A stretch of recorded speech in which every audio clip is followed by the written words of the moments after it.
इसे तो देखकर ही अजीब लग रहा है। अब मास्क लगाकर ही काम करना पड़ेगा। घर में सब तुम्हारा इंतजार कर रहे हैं। सोचो जब तुम उठोगे तो सब कितना खुश होंगे। देखो फरहाद, तुम्हारी सारी फैमिली तुम्हारा इंतजार कर रही है। खुदा के वास्ते उठ जाओ ना फरहाद। मेरी हिम्मत की भी एक हद है। उठ जाओ खुदा के लिए।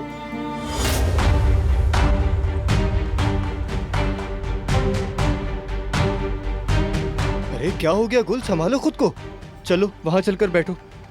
तबीयत तो ठीक है ना तुम्हारी? बैठो।